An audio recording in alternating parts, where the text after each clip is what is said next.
September 1944. As the 6th year of war in Europe begins, the British Second Army is rolling through Belgium at the history-making speed of nearly 50 miles per day. The soldiers know that time is short, and a vital military objective lies ahead. Behind the lines, men of the Belgian White Army are on the alert for ammunition dropped by the Royal Air Force. After 4 years of waiting, they have orders from General Eisenhower to strike now and mop up German pockets left by the main army's swift advance.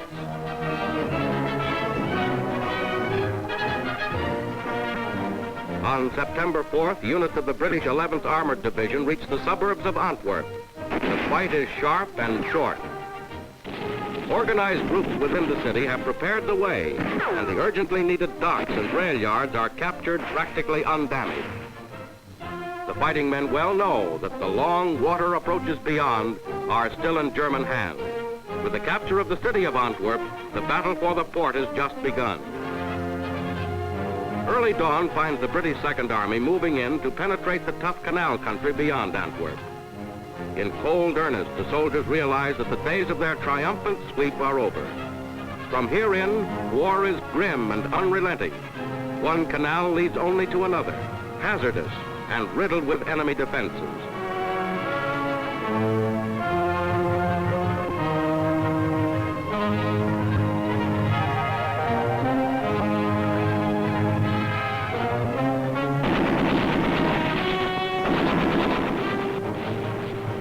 Battered by a merciless German rear guard, the troops press forward.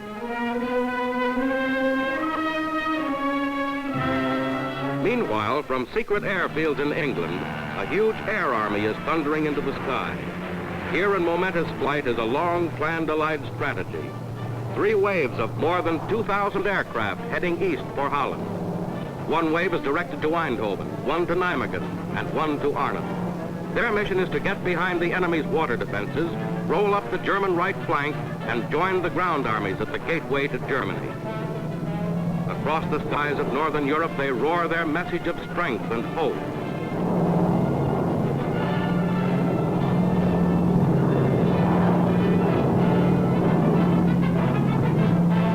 Two and a half air hours from England, 10 miles from Germany, the gliders of the first wave come in to land at Arnhem.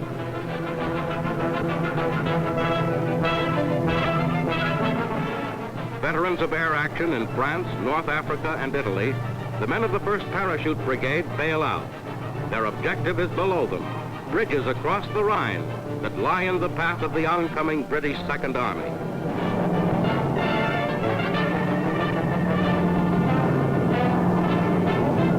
There is no opposition on the dropping zone at Arnhem. Enemy guns are strangely quiet.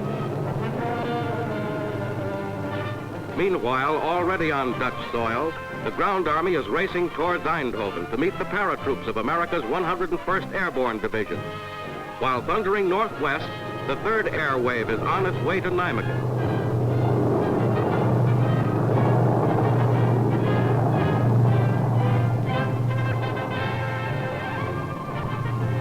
At Eindhoven, the operation is successful. The town is swiftly liberated and the combined forces roll through, leaving a jubilant townsfolk already posting notices once again, reading, "Long live the Queen." And now on September 19th, combined forces push from Grave to Nijmegen, where American air troops have captured the 1.5 mile long bridge over the Vaal River and are holding it for the oncoming ground forces. Warned by members of the Dutch resistance, British troops remove tons of Nazi-placed dynamite from bridge struts, even as the first units are dashing across. 10 miles north at Arnhem, the 1st British Airborne Wave is surrounded and holding out against fierce enemy pressure. There is no time to lose. Over Arnhem, Royal Air Force planes drop supplies for the hard-pressed fighters.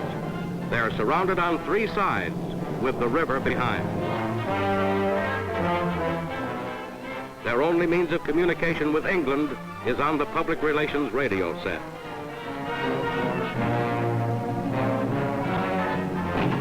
Fighting is savage. The area is laced and crossed by shell and mortar fire, and pockets of enemy troops are everywhere. Relief cannot get through. The 9th day, September the 27th, orders to withdraw reach the survivors. A brief, heroic battle is ended.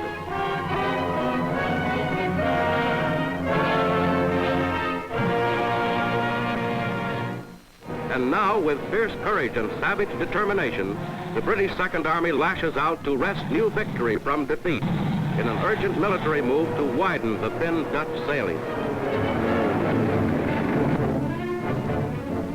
Caught in the crossfires of destruction, human lives recoil in terror from once familiar landscapes.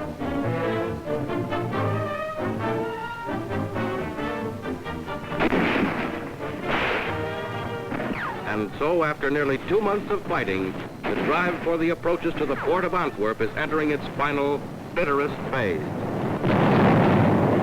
40 miles inland from the Scheldt, under harassing sniper fire, advanced troops clear opposition over the Wilhelmina Canal, while infantry make a precarious crossing to establish a bridgehead before Tilburg.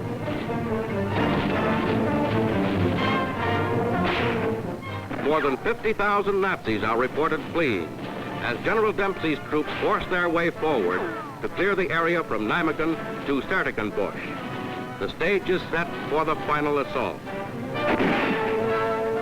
October the 3rd, giant bombs released by RAF Lancasters are screaming down to blast the seawall at Westkapelle.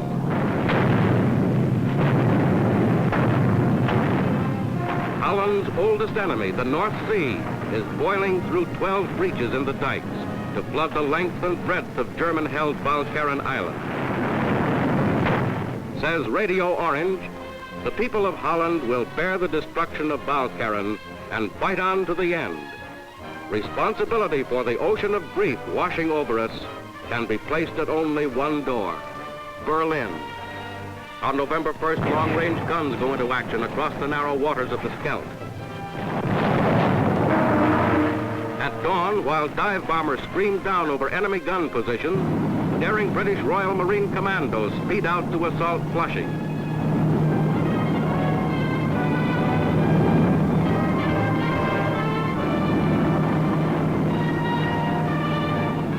Through mud and flood and enemy fire, they swarm inland to capture the town and join the battling Canadian First Army on its way through from the east.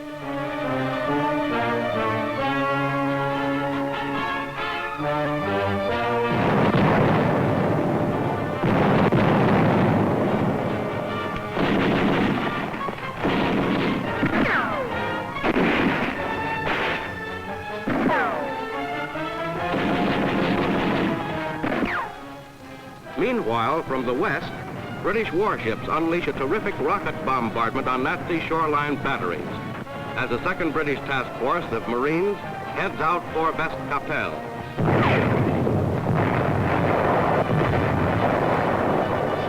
Four out of every 5 landing craft are being destroyed. Losses are as heavy as at Tarawa, greater than at Dieppe.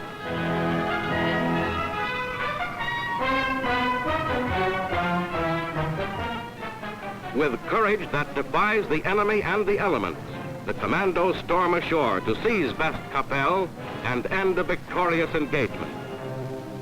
And that is how the Germans were driven from waterlogged Walcheren Island.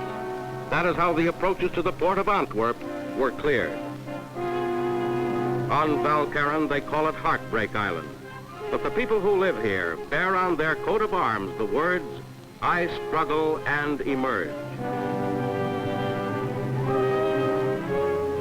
82 square miles of fertile soil are gone, the livelihood of 50,000 people.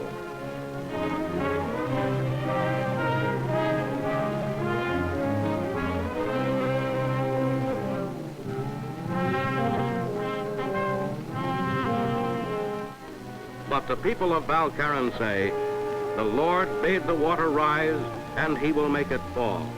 Our children will live to see these trees bear fruit again."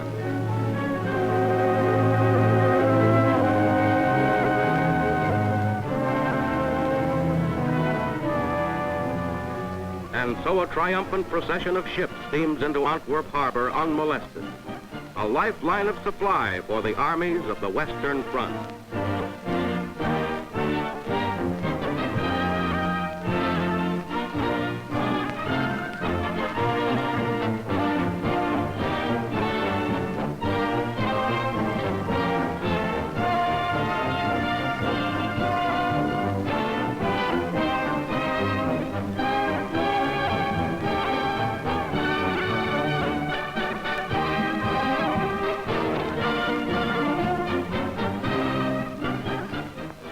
Bought and paid for with the blood of courage and the strength of sacrifice, the gateway to Germany today stands open.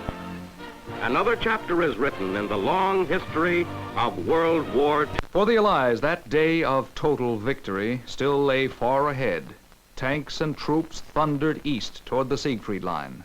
It was in October at the city of Aachen that the line was pierced and the Allies stormed into Germany itself. Then suddenly, counterattack.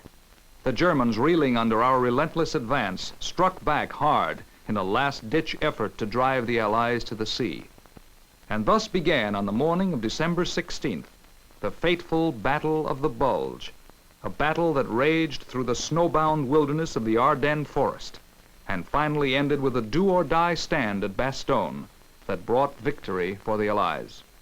But the enemy still had one desperate gamble left.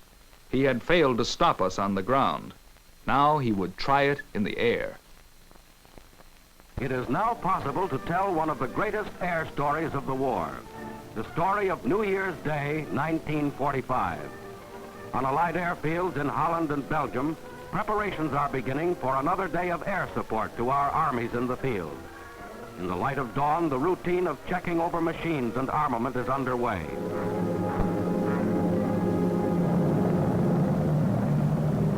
Suddenly, across the snow-covered landscape, a strong force of planes comes racing in. But they aren't Allied planes. They're German fighters.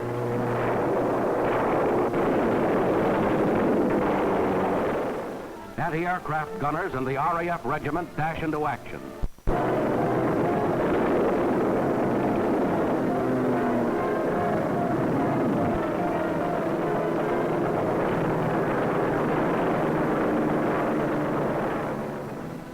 All over Belgium and Holland, the same thing is happening. The Luftwaffe has swept into the offensive with hundreds of machines in an all-out attempt to smash our air forces on the ground.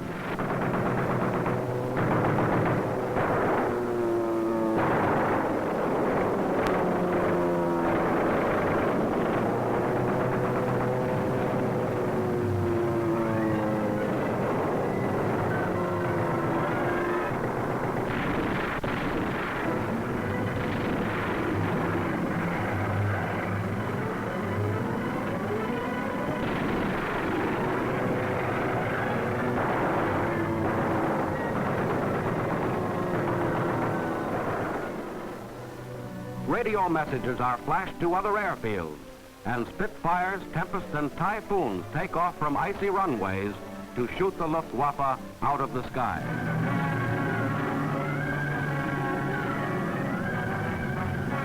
More of our fighters acting as bomber escorts throw their weight into the fray, and the bombers go on their missions to Germany without escort. A flying fortress unprotected by fighter cover falls a victim.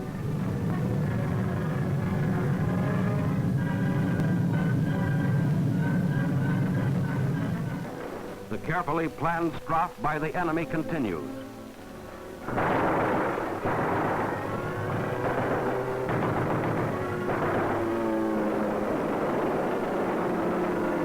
Belgian firefighters work gallantly, helping to quell the flames.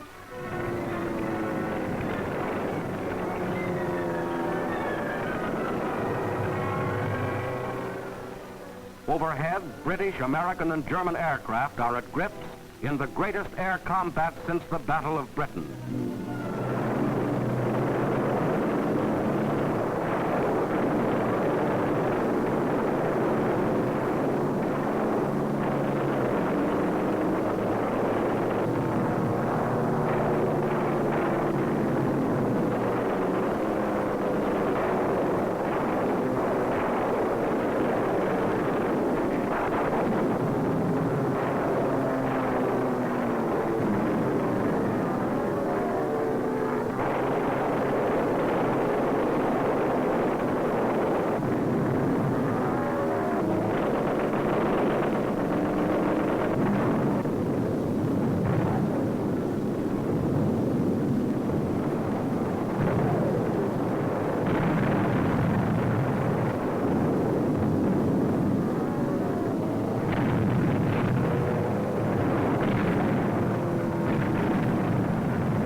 An RAF plane chases a German fighter for mile after mile until his ammunition runs out.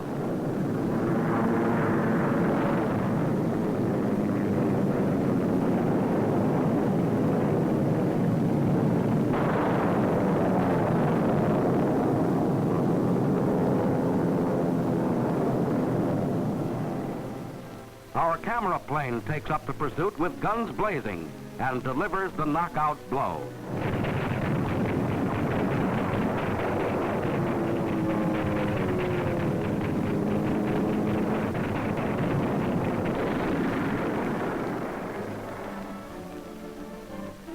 The countryside around every Allied airfield is littered with the remnants of some of Germany's best planes and with the bodies of her best pilots. Their savage attempts to destroy Allied aircraft by cannon and machine gun fire have ended in complete and utter disaster. Today has been another illustration of the basic failing in the enemy's use of air power. The German effort to use a tactical air arm without first establishing air superiority as a separate, indispensable condition has proved a costly impossibility.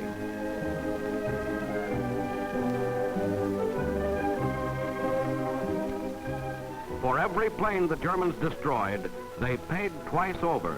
And while 136 fighter pilots were lost by the Luftwaffe in attacks on tactical airfields alone, the RAF lost only 4. In a raid plan to gain the advantage by surprise, the Germans themselves were surprised at the high price they paid. The RAF and United States Air Forces will remember the first day of 1945 as one of the greatest of their many triumphs. From that first day of January, the Allies pushed hard to the east. Tanks rumbled, infantry slogged across the frozen fields of Germany to the enemy's last great barrier, the Rhine. Then, once across its icy waters, the stage was set for the final thrust. Cities fell one by one, until at last, at the beginning of May, all resistance crumbled, and for the enemy there was nothing left but surrender. Surrender at 3 historic meetings. The first, capitulation of the Northern armies to Field Marshal Bernard Montgomery. Now, we've assembled here today to accept the surrender terms which have been made with a delegation from the German army. I will now... The German command agrees to the surrender of all German armed forces in Holland, in northwest Germany, including the Frisian Islands and Heligoland and all other islands, in Schleswig-Holstein and in Denmark, to the Commander-in-Chief, 21st Army Group. This to include all naval ships in these areas. These forces to lay down their arms and to surrender unconditionally. All hostilities on land, on sea, or in the air by German forces in the above areas to cease at 0800 hours British double summer time on Saturday, the 5th of May, 1945. The decision of the Allied powers will be final if any doubt or dispute arises as to the meaning or interpretation of the surrender terms. That is the text of the instrument of surrender, and the German delegation will now sign this paper, and they will sign in order of seniority, and General Admiral von Friedeberg will sign first.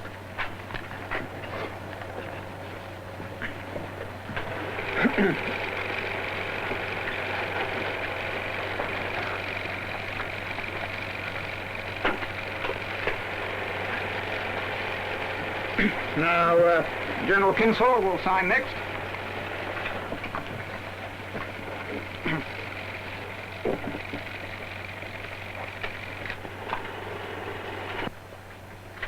Now, I will sign the instrument on behalf of the Supreme Allied Commander, General Eisenhower.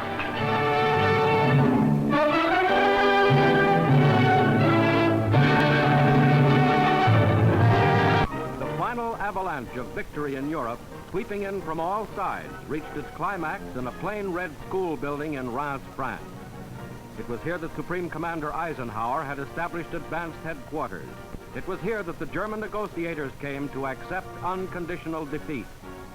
In this room on May 7, 1945, at 2:41 a.m., the surrender was signed and the war in Europe came to an end. Seated at a long wooden table in the map-lined war room, Lieutenant General Walter Bedell Smith acted for General Eisenhower, with officers of the Russian, British, and French armed services. Colonel General Alfred Jodl, last Chief of Staff of the German Army, and General Admiral Hans-Georg von Friedeberg, last Commander-in-Chief of the German Navy, accepted defeat on behalf of the German nation. With this signature, the German people and the German armed forces are, for better or worse, delivered into the victor's hands.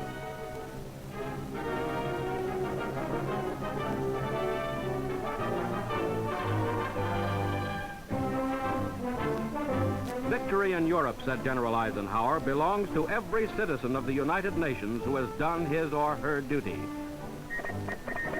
And so the long-awaited message of ceasefire was telegraphed to the troops.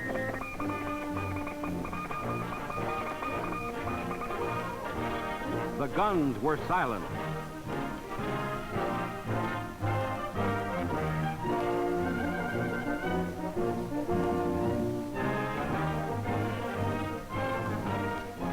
"45.5 hours later, ratification of the surrender was signed in the Russian Army headquarters at Karlshorst, a suburb of Berlin. The official Allied delegation included Britain's Air Chief Marshal Tedder, Deputy to General Eisenhower, Marshal Ivan Zhukov, commanding the 1st Ukrainian Army, General Karl Spaatz, commanding the American Strategic Air Forces, Admiral Harold Burrow of the British Navy, and General de Tassigny of France.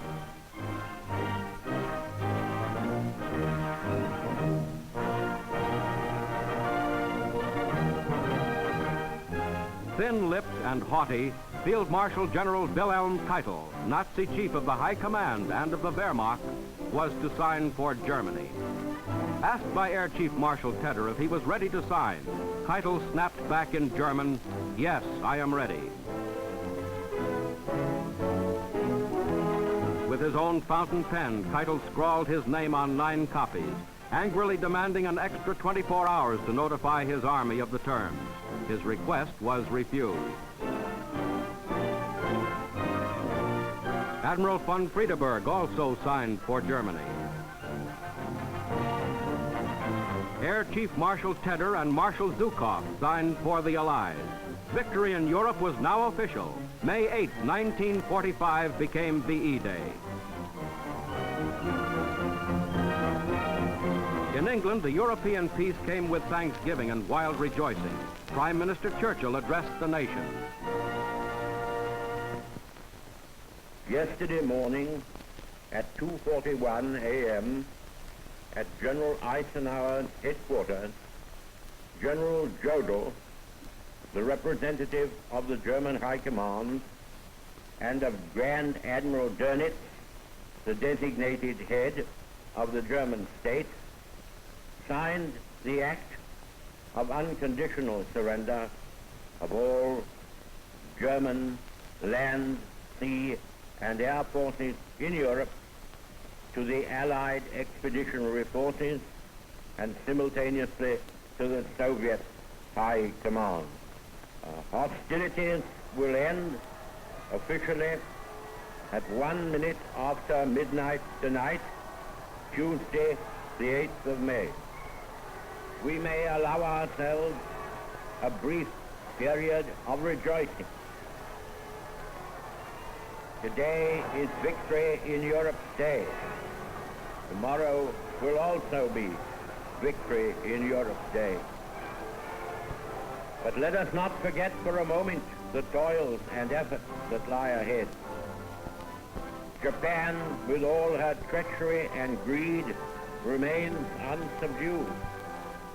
the injuries she has inflicted upon Great Britain, the United States, and other countries, and her detestable cruelty call for justice and retribution. We must now devote all our strength and resources to the completion of our task, both at home and abroad. Advance Britannia. Long live the cause of freedom. God save the King.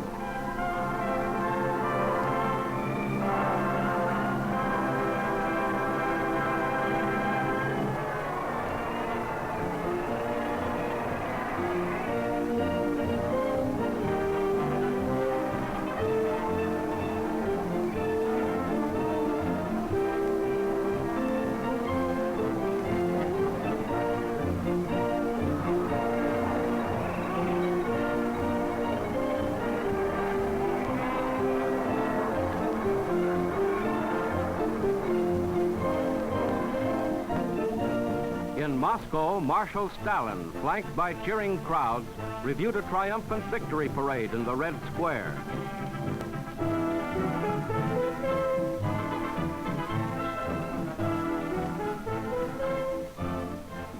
In America, the light came back to liberty on Bedloe Island.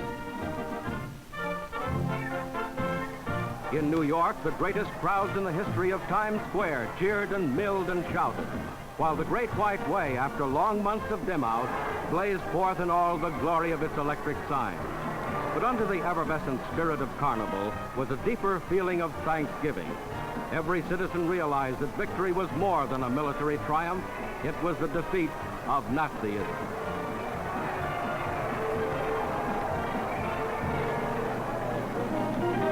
In Washington, as the lights of the Capitol were turned up, the people waited, as the nation waited, for the words of President Truman. This is a solemn but glorious hour. I wish that Franklin D. Roosevelt had lived to see this day.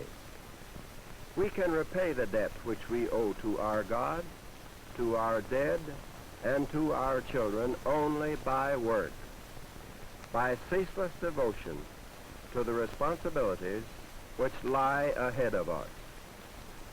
If I could give you a single watchword for the coming months, that word is work, work, and more work.